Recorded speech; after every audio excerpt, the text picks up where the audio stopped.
Hi, everyone. Welcome to osTEAo. That's with a capital TEA, where osteo warriors in treatment and recent survivors spill the tea on all things osteosarcoma and cancer from the adolescent, young adult cancer patient perspective. Listen in on our honest and personal conversations about our osteo experiences, stories, and who knows what else. We tend to get sidetracked. This podcast discusses all aspects of the young adult cancer experience in a conversational format. Audience discretion is advised because we're a little on the older side. Like and follow MIB Agents on Insta, Twitter, sorry, I'm not calling it X, and Facebook for all the intel and hot goss. And make sure you subscribe to our YouTube channel and Spotify so you never miss an episode of osTEAo or Osteo Bites. September is Childhood Cancer Awareness Month, and MIB is lighting up with gold bows again. These bows look great on mailbox or front doors. Receive a beautiful, bright gold, highly weather-resistant bow with a $25 donation. These bows are a wonderful way to raise awareness for childhood cancer, help patients and their families feel supported, and support programs, education, and research that benefits osteosarcoma patients and families. Go to the MIB Agents website for more info or email anita@mibagents.org. Fantastic. I love the gold bows. I love that it's, Childhood Cancer Awareness Month. I love all the stuff that MIB does, lighting everything up gold and it just makes us feel so seen. And for bereaved parents of osteosarcoma angels, we have a new series of our Healing Hearts program starting in September, which is this month. Healing Hearts for Bereaved Parent sessions on Wednesdays and Sundays will run through the end of the year. MIB Agents is also offering different sessions for young adult siblings and teen siblings as well. To learn more, go to www.mibagents.org/bereaved families/healing hearts or email Isabel, that's ISABEL, at mibagents.org for more information. I know it's many months away, but just to save the date for you all out there, Factor 2024 is going to be in Cleveland this year, or next year. Because I'm already like, let's go. It's this year. Come on, I want it already. Factor 2024 is going to be June 20th through 22nd in Cleveland, Ohio. As always, we're going to have our highlights. And Sloan, do you have anything to say about Factor and how excited you are? I'm so excited, especially because the doctors won the Golden Bone last year. Because I'm not gonna lie, the Warriors, we kind of did not know what was going on. But we're gonna win it again this year, and we better. So I'm very excited for that. Very, very excited. We're going to have our fantastic panelists back, a lot of great presentations, a lot of fun to be had. I think it's going to be a grand old time, as it always is. And I think that we just lost last year because I wasn't there. I really, pun intended, ate it up in the donut eating competition in Factor 2022. So, we'll take back the Golden Bone next year. Now we're getting into the meat of the podcast. What's the tea? No, literally, what is the tea? I had some elderberry immunity stress tea in here just because I know respiratory illness season is coming up and, we don't all want to get sick. So I've been drinking that, but it's kind of cold right now. So I'm going to rate mine good 6 out of 10. It's still got some flavor to it. And it's like a nicely shaped mug. With the logo of my favorite spa. So it's very nice. 6 out of 10. What about you, Sloan? Well, I did make tea, but I quite literally spilled the tea. So I quickly cleaned it up and I did not have time to make more. So I'm drinking water. Super fun, super hydrating. Super hydrating. The base of all tea. Exactly. It's finally getting colder here in Texas. Not cold, but high 80s, which is so nice compared to the 100s. So I was totally ready for that tea. But that would be a later problem. You know what? Nighttime's a better time to enjoy tea sometimes, and we always rate water a 10 out of 10. That's the true adult beverage, is drinking It water is, yeah. at the end of the day. So today is going to be a fun little conversational style podcast.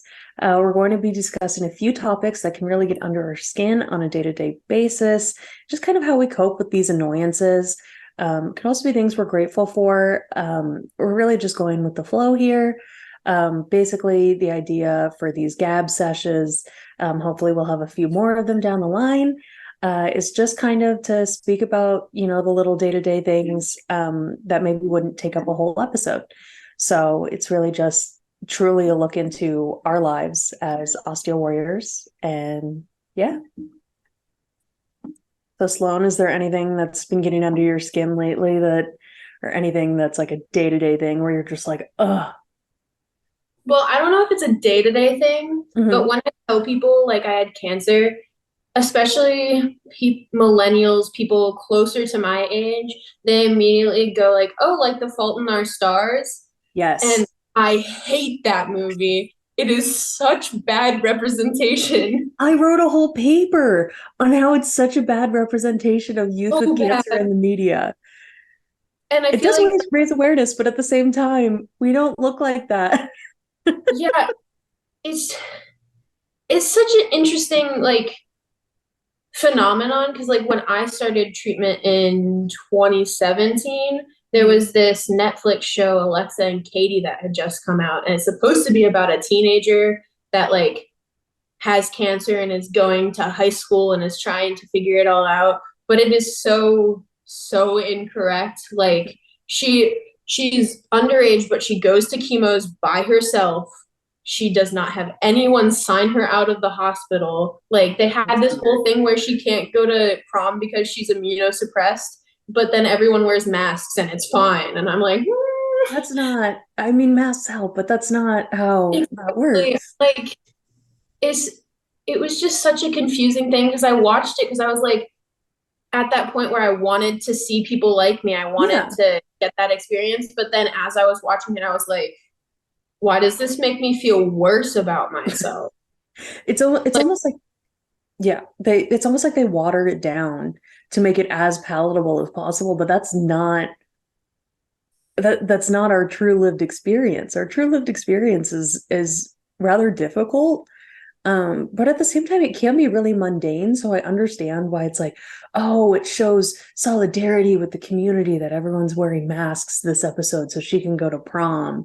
And it's like, yeah, but that's not actually how that would happen. And it's like, do they consult? Do they consult any cancer patients our age at all? yeah, it's weird because like people do like for video games, they consult with like amputees for like Mhm. how they make the characters move. But like I feel like nobody consults with actual cancer patients when making stuff about cancer. Like, Yeah. because even like in Grey's Anatomy, they have this episode that my uncle showed me of this kid who has osteo, and he's like, I don't want to lose my leg, as if it's an option, like as if there's no option for keeping his leg. Yeah. The dancer, and so to prove that he's worthy of keeping his leg, they have him dance on the leg with the tumor in it. It makes me That's so mad. And then magically, after seeing him dance, they're like, oh, we have this thing that would let you keep your leg. And I'm like, oh my God, that's like the standard of care right now. I I really wish that I had that episode available to me when I took this amazing class. If anyone who's watching or listening has the opportunity to take a disability studies course at the university, please do it. They're very, very enlightening. I loved my disability studies classes. I wanted to minor in it before I had to, medically withdraw. I had to write a paper about the representation in popular culture of youth with cancer, and the example that I used was the movie The Fault in Our Stars. The book actually does a good job. Like, shout out to John Green. Like, it was based off of, not a true story, obviously, but off of an actual cancer patient's, life. And he kind of did the research, and he actually talked to someone who, had cancer and who unfortunately passed away. And so he did the research there, but it's, the higher ups in Hollywood and, the executives who were just like, no, we're just going to make this as palatable and as pretty, and we're just going to make it a romantic, sad love story. So I, wrote this paper that was like I called it the Fault in Our Scars. They basically they don't show scars on camera really. It's like, where are their port scars? They have that whole sex scene, and it's like, you don't see his leg, you don't see, it's like there's so much of it that's just like, no. Like, the representation is just so poorly done, and I feel like we just need better representation in the media. And I remember, do you remember that there was that song Clouds, and there was the movie Clouds that came out on Disney Plus. I also touched on that in my paper. And basically, I was like, shout out to the special effects team, because they clearly did their research. They showed thoracotomy scars that looked exactly like mine did. I mean, they really nailed that down to the steri strips, and some of the steri strips were falling off a little bit. And I was like, okay, this looks like he really had thoracotomies 2 weeks ago. This is great. And then they show him getting on crutches and like putting a shirt on, just like, no, like, you can't do that 2 weeks after a thoracotomy. I felt like I was beaten by a bat. My ribs were broken for what, like 3-4 months. That's a long healing process. No one's getting on crutches that quickly. So it's like this, these movies raise awareness. That's, the beauty of it. But at the same time, it's a poor representation. So what do we do going forward? Yeah, I also watched the Clouds movie, and I have never had a thoracotomy, so I mean, I looked at it and I was like, that probably not, but I didn't have that experience. I also like looked at the way he was moving throughout the movie. It was like very planned limping, like every step was the same. And like he never had good days, he never had bad days. He was just constantly in this state of, I'm limping. Obviously, there's something wrong. And I felt like, obviously, this is such a minor thing, and there are so many other things that need to change before we start talking about that. But like, it is interesting how people like think about how it is to be disabled, like as if there's no fluctuation or changes throughout your day that like make you act differently. I am so glad that you brought that up, because one of the things I wanted to touch on in this episode is, I don't know if you ever feel like this, but if you're going out with your friends, maybe friends that you made before treatment or even after treatment, or during treatment, and just feeling like your disability can potentially hold the group back. Like, I'm 24, and a lot of my friends want to go to clubs or want to go to bars or concerts where it's general admission and you have to be standing the whole time. And I feel like, well, I can't do all of those things, because I have neuropathy in my feet left over from chemo. And, I have, my right limb salvage, and broad knee, my knee, my leg, as I call him, as you all know at this point. He can be a little unreliable sometimes, even though it's almost 5 years together. My 5-year cancerversary is coming up on the 15th. I know this episode is coming out after, but 5 years with osteosarcoma, the national survival rate, I believe, is 27%. So making it 5 years, even though I still have it, is something that we will be celebrating. But anyway, it's very hard when, you have friends who are like, oh, come to this concert with me, and it's GA and standing, and you're just like, oh, I don't want to get bumped. If you're going through treatment, you don't want to get sick even after treatment. So it's like, do you ever feel that way? Have there been situations where you really feel like that? Yeah, definitely. I mean, I'm not a huge party person, so I would just normally like not go anyway. But what I found the big difference is like when I was in high school, I was dealing with a lot of pain in my limb salvage. And that made it hard for me to do like the basic things of like going to lunch with my friends during our lunch break, going downstairs to go to a jam session, literally doing anything like beyond just going to classes and practicing was like a huge strain, and I felt bad because my friends were like, Sloan, come hang out. And I'm like, no. It's hard, especially when you're younger, because you know you don't have as much experience with disabled people. Obviously, as you age and as you experience more life, you come across different people. And when you're still in high school or even younger, or even in college, you people aren't really used to people your age being disabled. And I went to a very small school, 98 people in our graduating class. There was, I don't think, in my entire K through 12, I don't think there was anyone I ever saw in a wheelchair on campus. And crutches was as far, or crutches or a boot was really as far as I'd see. And so then, when I started having pain and wearing braces and then had the limb salvage, I didn't know what to do. I was a very active person. I was walking 3 to 4 miles a day on campus, and then suddenly it's like, oh, now I have to actually think about, all right, is this going to be a flat walk or is this going to be a hill? What shoes do I have to wear? My fashion choices have slimmed so much. It's really upsetting. I have a gorgeous collection of heels in my closet that I might not ever wear again. And now they're just art to me. And my friends borrow them all the time, which is nice. But, I miss wearing heels, and I miss, when I was in college, I'd be dancing on elevated surfaces in frat basements, and I can't do that. Anyway, I mean, obviously, I'm not going back to school, and I don't want to be in a frat basement anymore. I'm past that point, but it is limiting, and it just kind of sucks, I feel like that's the beauty of MIB and the beauty of this podcast as well, and why these conversations need to be had with an audience, is so people understand that, hey, we still want to do fun stuff, but society is disabling. Like we can't do this stuff because the events were planned without us in mind, or the tradition, you know what I'm saying? Like, it's very difficult,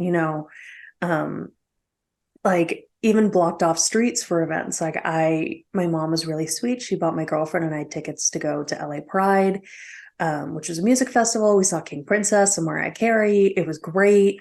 We found a great spot to sit, but it was a lot of walking, even though it said it was a short walk from the disability entrance to, where we were planning on sitting. And then to get to the bathrooms, there were lines, and, I don't feel like I always need a wheelchair. So I was like, I'll just wear comfortable sneakers. And I was in so much pain by the end of it. And to get our ride, we had to walk a mile away from the festival. So I had already been on my feet for hours, and, had some time sitting, but then it was on this awkward slope. It was just, and it was just like, well, wheelchairs are clunky and it slows things down for security. And I just feel like we still need to come a long way in terms of live events with, disability access. Like, I'd love to go to Coachella again.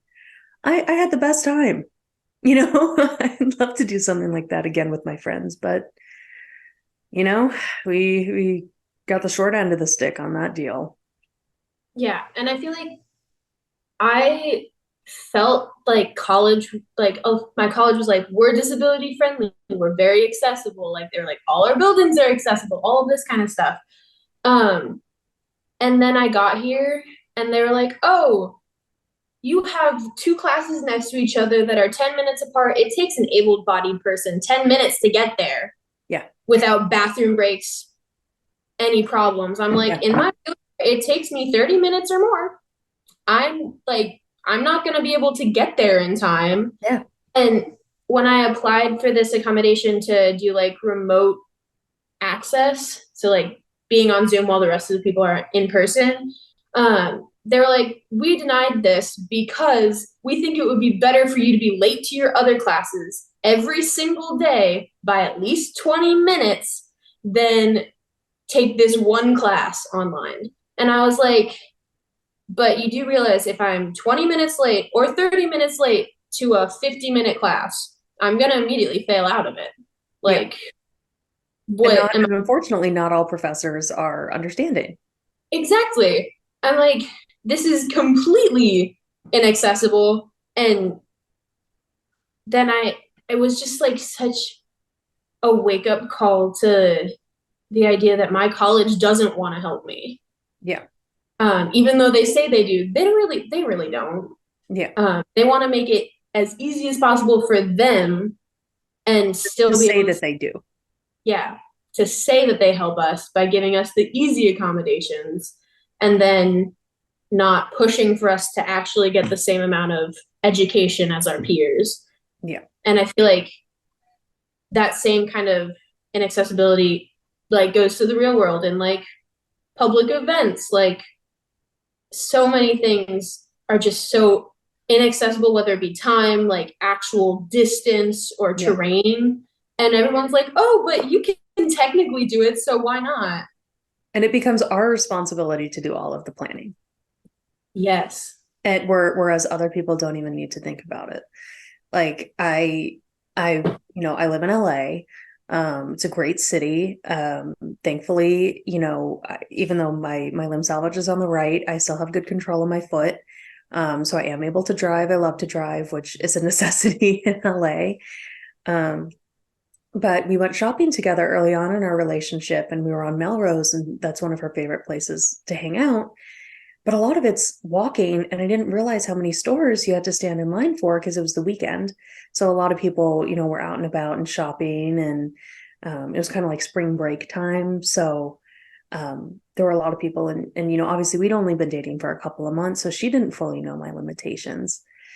And so no flock on her. Jessie's amazing. I mean, she did the June Mean review with us, and we just celebrated her birthday, and that was a lot of fun. And she's amazing and so understanding, and I'm so lucky. But we had to stand in line for the store she really wanted to go to for half an hour, and I started to get a little bit frustrated, even though I was really enjoying the company. But I was, meaning her, being with her, not the clothing store company.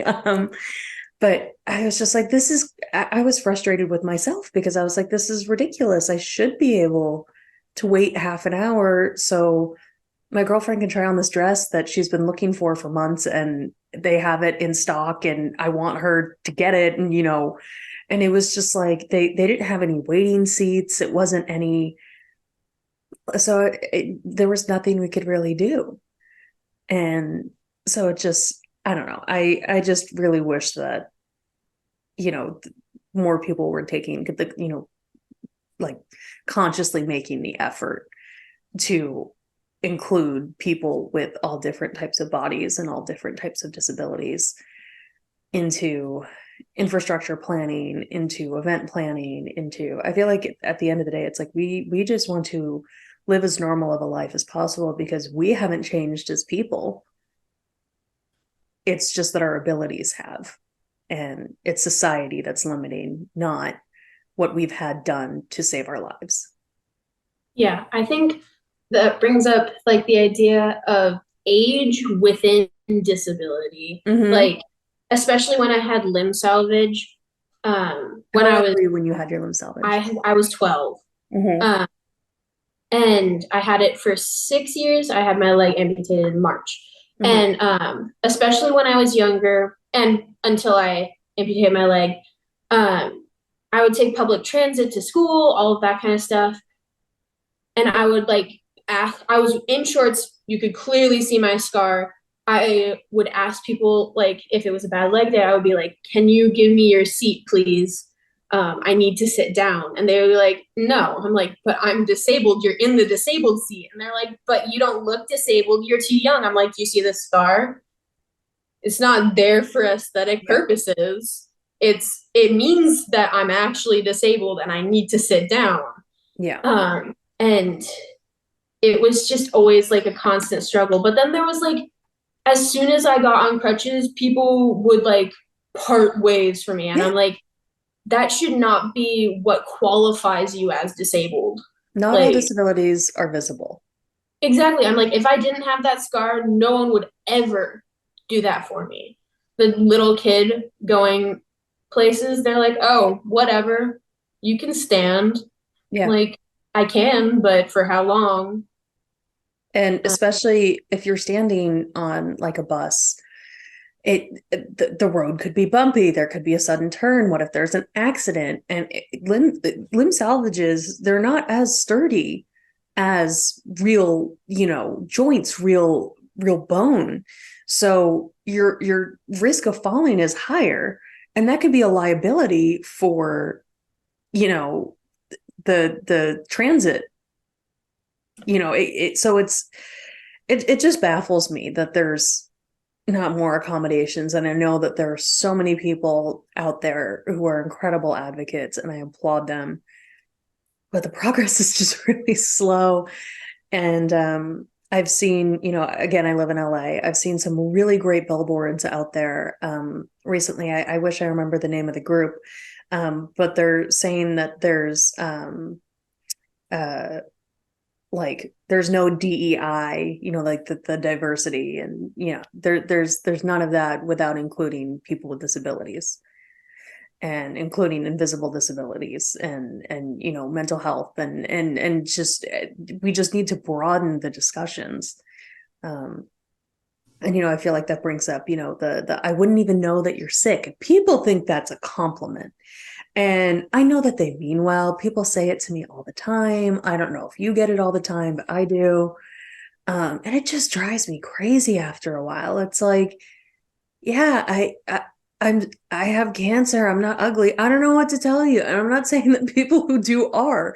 It's just like just because someone looks good doesn't mean they aren't feeling good. Yeah. I Or had doesn't a mean lot, they're feeling good. You know what I mean? had a lot of that, like going into treatment, like while I still had my hair and I was on Mhm. crutches and I looked very athletic still because I hadn't had all the steroids, I hadn't had surgery. And everyone would like ask me such invasive questions about my crutches. Um, like after my first chemo, I went downstairs and got a sandwich for the ride back to my house, which was about an hour and a half from the hospital. And it was like the lady's first day who was working there, and she was like, "So what happened? A sports injury?" And I was like, "I have cancer." And she was like, "Oh," and like that is like a funny example now, but at that point, I felt bad about having to tell her that I had cancer. you Like you become the consoler. exactly, and that continues. Like if an adult like inquires about my leg, about like why I can't do these specific things in class, why I can't do all of that, it becomes me having to spill like all of my medical Mhm. history to a person I don't know that well and I Yeah. won't be seeing for a long time in my life. Um, and I feel like that's such a like inherent thing with the I didn't even know you were sick. Like it's also when they don't think you're sick and then you have to say that you are, you have to explain it for Yeah. some reason.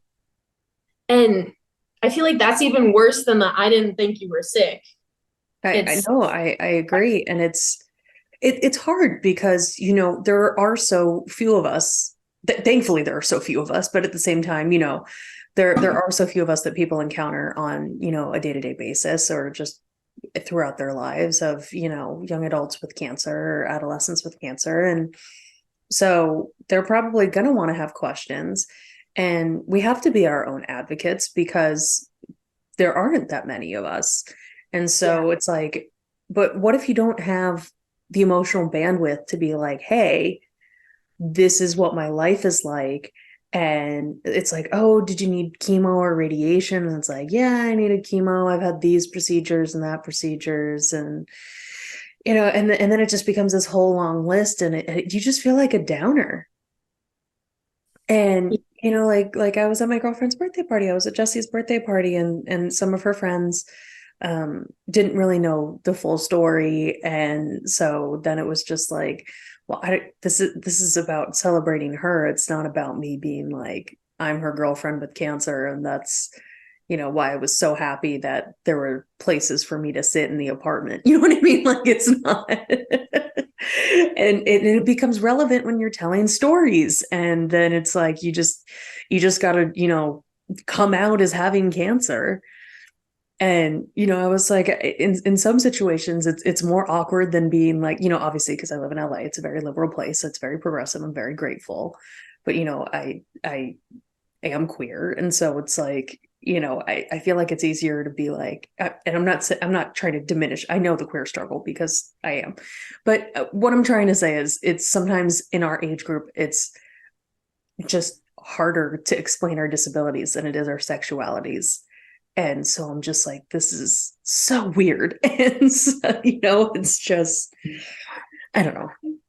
I think on top of that, like from my experience, I'm also queer. When I came out to like my extended family, it's something that they don't like. They're very conservative, but they don't talk about it. Mm-hmm. Like at least they don't like try and change my opinion about my queerness. They do that for my disability. When I was in the process of getting my amputation, they were like, if you get your leg amputated, you will never be normal. Like I had so many conversations about like their perception of what normal was and forcing that on me. And I feel like, well, yes, there are so many people that don't like people being queer, which is stupid, by the way. Very. But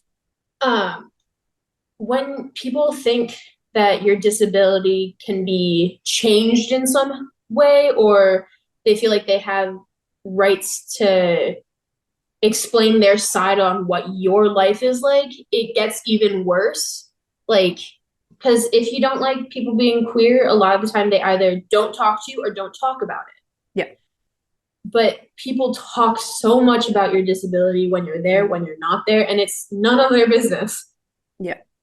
It's definitely a hard line because it's like you obviously want people being like, oh, I know somebody who has osteosarcoma. It's something that we need to raise awareness about. But also at the same time, it's like I have a right to my own privacy, and I don't. And then it like the responsibility is on us on if we say it or if we don't, and then it can come across as rude if you don't. And you come across as a downer potentially if you do talk about, your private health life. And it's just very tricky situations to manage. And a lot of people don't think about the small day-to-day annoyances and grievances that we have where it's just like, oh, about this shit again, and it's like, I didn't wear a dress to Jesse's birthday, and my mom was like, "Oh," and this is just her not knowing, but she was like, "Oh yeah, I'm just not used to you not looking feminine," and it's because I was wearing pants and a t-shirt, and I was like, it's hard for me to shave my legs, so I don't do it all the time. I just didn't feel like wearing a dress. It was a fruit theme, and I was wearing a pink shirt and green pants. The shirt said nice melons. It was very funny. It was a 20 Tutti Frutti theme. So, it was fruit themed, and I had watermelon earrings and sunglasses, and I felt very feminine. I did my makeup to the nines. I was having a great time, and I was just kind of like, interesting. And it was because I didn't want my legs showing. Like I realized that I don't wear dresses that often. I never really liked skirts either, just even before the cancer. That was just a personal preference. I was either going to be in a dress or in pants, maybe shorts. But yeah, so I was like, I and Jesse looked very feminine. So I was like, okay, I mean, I get that I don't look as feminine, but we both are very feminine people and very feminine presenting. So I was just like, this is just very interesting. And yeah, so it's just like sometimes I feel like I have to explain why I'm wearing pants, and I'm like, what year is it? I feel like I have the exact opposite. Like I never covered my leg because it would rub my scar, and I had a lot of numbness on the side where they took out a bunch of muscle. Yeah. And so I hated the feeling of fabric there. And it made me very uncomfortable. So I wore shorts constantly, like during winter in Chicago, like constantly. I mean, I also have nerve problems probably caused by chemo, that kind of thing that makes me very untouched by cold. So it wasn't like uncomfortable, but I would get a lot of questions and I would be like, what do I explain? How I have nerve problems because of chemo or because I don't like things that touch my leg? Like, Yeah. or I could be like, yeah, whatever, I'm gonna ignore you and leave. None of those are like good options. Yeah. It's just, it sucks enough having cancer, and then it's having to tell the world that you do too. That's the hard part. And then people wonder why, some people opt to not tell people about their medical struggles, or why they kind of drop off. And I understand why. Obviously, I am super proud to represent MIB and to be an osteosarcoma advocate, and to be a part of the osteo community. It is absolutely an honor. But it can be mentally exhausting. On top of physically exhausted, we're always physically exhausted because we have to make all these adjustments. We have to do all this stuff. It takes a toll on our mental health, so we're mentally exhausted, and then it's just emotionally exhausting. Constantly having to advocate for yourself, constantly having to read people and how that you think that they're going to respond, and then if they're upset that you have cancer. The worst is that when you tell people and they start crying. Like, I understand that it's hard, and that to me then you're just like, there. It's like, maybe I What should be the one consoled. I don't know. I don't, not even if I didn't need consoling enough. It's just because you want to be there for your loved ones. I'm less talking about like my mom, because she's incredible and amazing and I love her and I will support her because she's going through it with me. But I'm more talking about random people that you meet where they'll just start crying, and I'm like, it's not that deep. Like, I'm okay. You know? Yeah, I feel like I never really got people crying just because I feel like since I was so much younger, they Mhm. didn't feel comfortable enough. But I got a lot of, oh, you're so brave for going through with it. And I was like, going through with what? Life-saving treatment? Like, Yeah. as I'm if following I have orders. a choice in this. I'm a minor. Yeah. Um, it was just so interesting. And like, I don't know, like people saying, oh, you're so brave. Like, why though? Why? I'm literally like depressed. I'm crying every day. I don't want to see anybody. I'm literally like in such a shitty place. Why does that make me brave? Uh, because I think it's because people couldn't comprehend going through what Yeah, we go through. And again, that goes towards the misrepresentation of youth with cancer in the media. That directly links back to that, where people just can't comprehend it. So, and they don't know what to say. So they just say that. They're like, oh, how can a kid understand this? Oh, you're very brave. Like, you're doing very hard things. But being brave doesn't always mean that you do the hard things. It means you can still be scared and be brave, but it's just such a cliche in the cancer community that it's like, yeah, are you gonna give me like a gold sticker? Like I don't, like, yes, I'm brave, I'm strong, I am a warrior, princess, knight, whatever, like I am fighting the good fight. I am, and sometimes at the end of the day, I'm just, on my meds, on the couch, absolutely exhausted, have not washed my hair in days. Maybe I brushed my teeth that morning. I don't know, depressed, just shoveling Cheez-Its into my mouth because of the steroids. And I'm like antsy and irritable, but sad and exhausted. And it's just this emotional and physical roller coaster. You never expect what's going to happen. And so being like, yep, I guess that's bravery. Like, we don't have a choice in the matter. Like, I know when we get older, we have the choice, like, oh, this is when I want to stop treatment, or oh, this is, but if you want to live, there are choices that you have to make, that you have to go, that you have to follow through with if you want to stay alive. And it's hard because it's like, yeah, we go through really rough stuff, and that does toughen us up, and that does impact us and make us stronger per se. But we didn't have a choice in the matter. So yeah, I mean, I think it's brave for people to come out in more conservative families. Like, kudos to you. Like, that's something that's brave. Um, but I feel like, just like, people wouldn't be like, you're so brave for getting cold medicine to treat your symptoms. You know what I mean? Like, it's just, when you think about it on that level, it's, I don't know. And it's hard because it's a compliment and you don't want to dismiss a compliment, and people really mean well, but I don't know. I feel like we could talk about this forever. Another thing that I really wanted to bring up uh, was, obviously, we're young adults. We have all different forms of social media. Um, what really drives me absolutely crazy is that Snapchat will go and make, like, oh, do you remember this day? And it'll be like pre-cancer, and I'll be like dancing on an elevated surface in a frat basement. I was not a total party girl. I'm just making that clear. It's just a good example of what able-bodied college girls or college people want to do.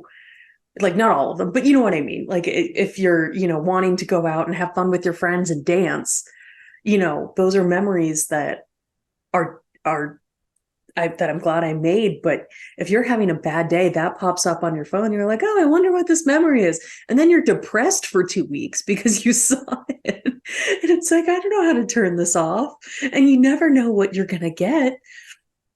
And so I want to hear your thoughts on, like, Facebook memories and Snapchat memories and things like that.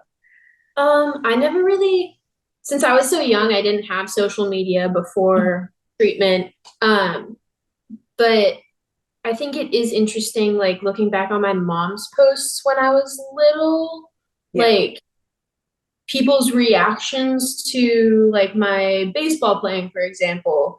And then looking like a year or so later when I was diagnosed and people's reactions then, it was like at the beginning, it was, they were like, oh, it's a kid playing baseball. Great, good job. And then people got so heartfelt and like so touched by my life. And I'm like, why? You've met me once. Like, how am I such an inspiration if you don't know me? Yeah. Um, and also like this is kind of different besides the memories, but like when famous people die at a young age and there's so many posts about it, and it's like he was so young, he was 40, and I'm like, what? I'm like Wait until 40? you hear about pediatric cancer, my I'm dudes. like, Like, I've known kids who have died at like 3. It's not a like it's new hard. idea that people die young, and No. also people's reactions to death on social media is so, I feel like it's so forced, and a lot of the time it's not very sincere. It's a lot of like, I'm saying this because I feel I need to, Yeah. instead of like, this posting this is helping my process of grieving. It may help others while they Yeah. grieve. um I don't know. I feel like death in social media is such a weird thing, and it's very triggering to me. It is. And this is not me trying to name drop, I promise. I went to school with the Jackson kids, and Michael Jackson passed away. His parents lived on my street. And so I was, like, when his death happened, it was very serious. And Paris, I believe, is either my age or a year older. And there were articles that just came out recently that she was getting death threats on social media because she hadn't posted anything about her dad's birthday. So, And I just fell for her because she she was like, my dad never liked celebrating his birthday. And who are all these people who, I understand, were big fans of his, but who are all these people to come after me about how I'm handling this day and sending me death threats for not, and that was baffling to me. And so, obviously we can debate about the pros and cons of social media for multiple episodes of multiple seasons of this podcast, but it's the cons of it really catch up. And I feel like surrounding death and illness, it's just very bizarre. It's we live in a society that's very, which I hate that phrase, but we live in a society where, you know, we are seen to fear death, but there are other cultures where death is celebrated, and you know they view death completely differently. And I think it's just so interesting that social media has made it so we're expected to have an opinion on everything, and we're expected to share that opinion on everything. And you know, like I love talking about my cancer journey, and I hate the phrase cancer journey, but there's no other phrase that sums it up better, right? On social media. And it's like, I feel like, well, I don't want to be too much. I don't want to post too much about it because I don't want to depress people. But at the same time, I want to be an advocate. And so it's just like, you know, and then if you get like here's, you know, like October of 2020 for you, here's your October 2020 recap, and that's when I was in the ICU, and it's like all these pictures of like me on a ventilator, and Snapchat just has like this AI generated montage of all this stuff to like an upbeat tune, and I'm like, y'all need to read the room, you know. So it's like, I'm not gonna repost that. I'm sorry. Like, to me it's funny now. It's not funny, haha, but it's very ironic. Yeah, I don't know. I could talk about social media forever. I feel like so many of the things are like so small comparative like to like the big things. Obviously, like I'm in college right now, and so like college is the main thing. Like, which is so weird because I'm also learning to walk, but like people don't care about that. They're like, "How's college?" I'm like, "College sucks because I don't know how to walk." Yeah. And I feel like people forget the little things of disability that impact the bigger things, Mm-hmm. which is really interesting. I don't know where I was going with that thought, but Like the little things within disability, like oh, you know, I'm anxious right now, but my leg is really bothering me, and it's really hard for me to go upstairs, and my mom went out to get groceries or something. And so it's like, do I want to cause myself more physical harm to ease my mental stress by going upstairs and getting anxiety medication? Or do I just wait and stay anxious? yeah. So there are the little things like that. And like we said earlier, the events where it's like, oh, we're very accessible, and then they're not. And then you're like, great, now I have to deal with this. And, or else I'm a buzzkill.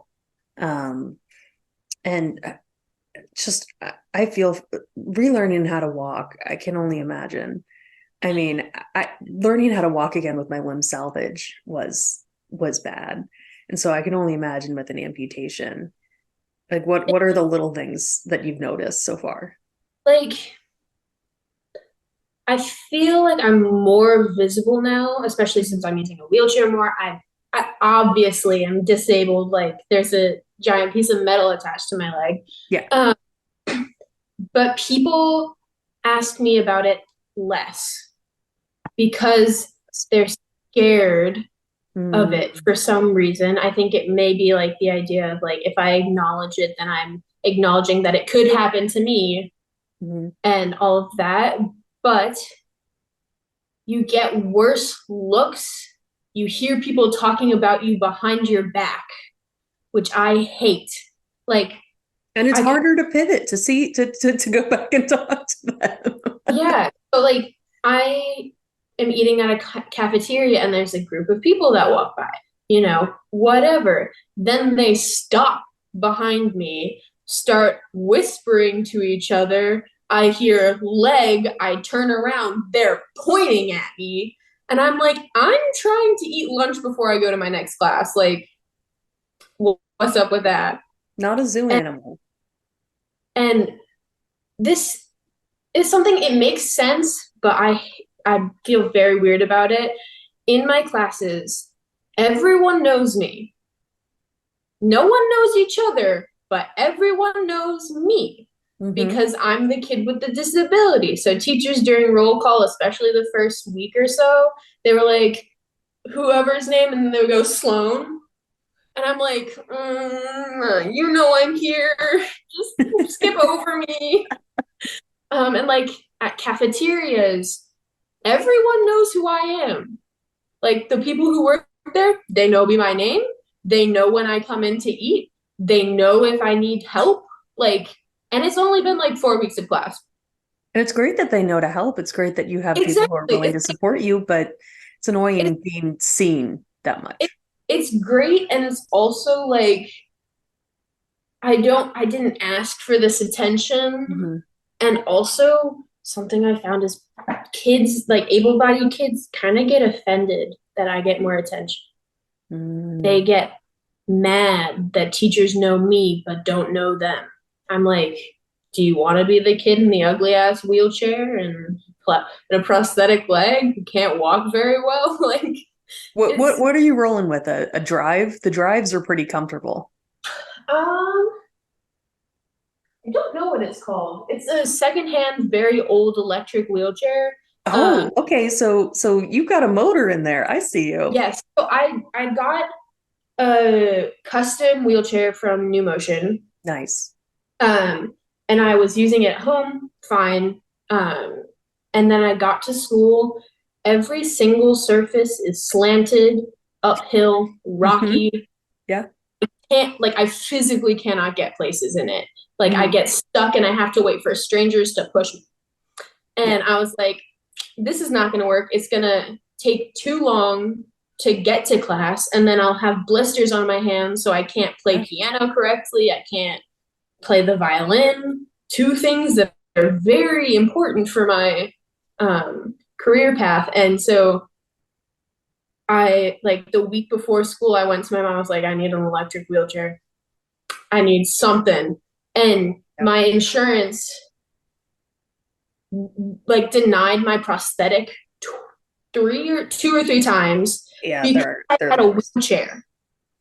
They said, you have a wheelchair, therefore you don't need a leg. So I was like, they're not gonna agree to getting an electric wheelchair or a power assist for my already present wheelchair, which is what I really need. So we like went on Facebook Marketplace and found this like really slow wheelchair that is like red and tan. It is so ugly. It's so ugly, but it gets me where I need to go. Like if I turn left, it like stops and then like inches. Like, oh my God. But I don't have any other options. And that's another thing that gets me really mad when people get mad because of my wheelchair. Like people in cars when I'm going slowly across a road, or people trying to like get past me on a really help it sidewalk. I'm like, you can walk on the grass. There's a big drop off from the sidewalk. I'm not getting over, so you can have a little bit of room. I'm like, I guarantee you it's easier for you to get there than to you help me get up and pull my very heavy wheelchair up from the ground. No. Like I don't understand why people get so mad about like the inconveniences of other people being disabled. That really bugs me too. It's just we don't want to feel like burdens because I feel like there's a lot of guilt that comes along with a diagnosis, because especially when you're younger, you're dependent on your family, you're dependent on your friends, your guardians, your loved ones, whoever. And you can be dependent on the government for assistance. You can be, and all the time you just feel like, I want my own independence. I didn't ask for this. And suddenly there are all these things that come into play that I have to consider just to live a quote unquote normal life. Yeah. It's the juxtaposition of like not wanting to be a burden, but also knowing you need certain like accommodations and help to be able to be less of a burden in general. Yeah. Like again, I said, that's on us. with that class, like it's less of a burden for me to have that one class online than for me to make everyone else's life inconvenient by getting to class so late, having to, all of this stuff. I don't understand people's thought processes when it comes to like helping you get the accommodations you need so you're not an actual burden. Yeah. I don't know. And I think it's ageism definitely comes into play. So it's like, ageism is it's a two-sided coin, it's people are going to be less likely to help someone who's disabled and young than someone who's disabled and older, even if they need the exact same amount of help.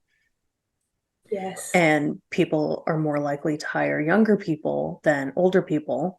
So, I mean, it's just, I don't know. It's just, we live in such a weird backwards world, and we are just all out here trying our best, and we still fall short. What I find interesting about like the ageism thing is like it even goes into the medical world where people are dealing with so many age groups and so many different lifestyles.